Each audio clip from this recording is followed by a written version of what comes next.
the reasons for the ringgit being at 3.7, and also is it going to sustain? And the analysts have said that 1 MDB is one of the causes for the ringgit being at the levels it is. So just to get the central bank's opinion on this. Yes. Well, the first decline or depreciation trend of the currency, you have to first take into account the currency first strengthened significantly prior to September of 2014. And this was on account of surges in capital inflows. And therefore, we knew it was within our expectations that when the Federal Reserve Bank began discussing the normalization of its policies, before that, of course, was the withdrawal of liquidity of asset purchases, or reducing its asset purchases. And then subsequently was the discussion of when interest rates would be normalized. And then across the board, in most emerging economies, experience a depreciation in their currencies. And this is within our expectations because obviously there would be interest rate differentials, and this would result in unwinding of earlier surges of inflows. Because we had excess liquidity. If we looked at the amount of liquidity that Bank Negara had to absorb, it was our balance sheet or our accounts showed that it was more than 300 billion ringgit. So the start of the depreciation, since you asked to account for the factors, was this factor.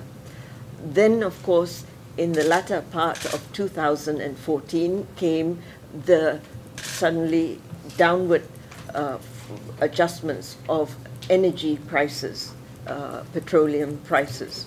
And it was more than what was expected, despite assessments that there would be adjustments to the high energy prices. There would be downward adjustment because there was excess supply and slowing of demand, and these are fundamental factors that everyone had priced in.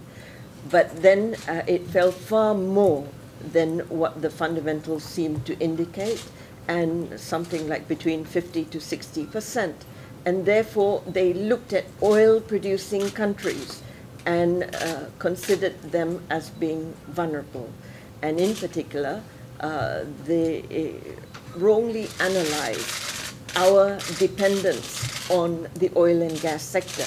And I have tried to show during this presentation that in terms of the structure of our economy, about 80% is services and manufacturing sector, which actually is benefiting from the depreciated currency.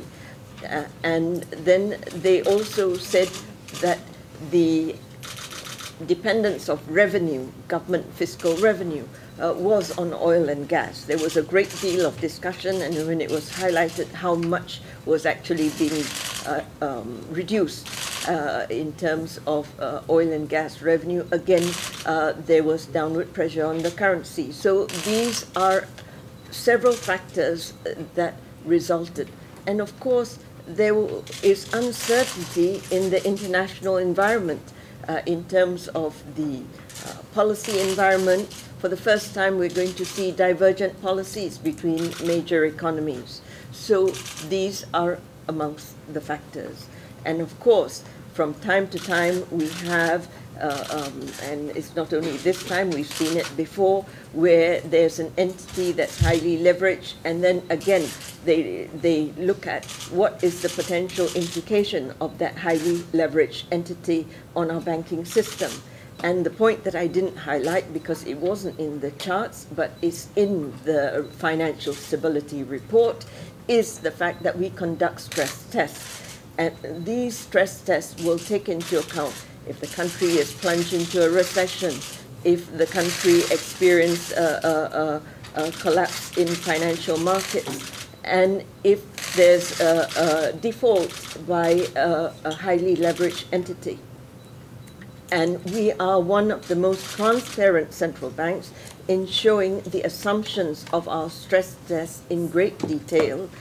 On page 58, I believe, the assumptions, which show that yes, the profitability of the banks will be affected, but the bank's minimum capital requirements will be maintained above the minimum requirements. And most of the banks will remain in profitable positions. So it is quite not what some have described, that it would be causing a systemic collapse of our banking system. On the contrary, our banking system has a high degree of resilience. And in case you may not be aware, that we also have a Financial Stability Committee. Of course, the more well-known one is the Monetary Policy Committee. But the Financial Stability Committee is not, we do not issue a statement after that meeting. But unlike the Monetary Policy Committee, even if we leave interest rates unchanged, there's an announcement of that decision. But the Monetary Policy Committee meets and we make assessments. So these stress tests are updated continuously every quarter for us to make an assessment. If we see that there are any vulnerabilities to our financial system or that might cause economic dislocation, we take action well before the fact that it happens.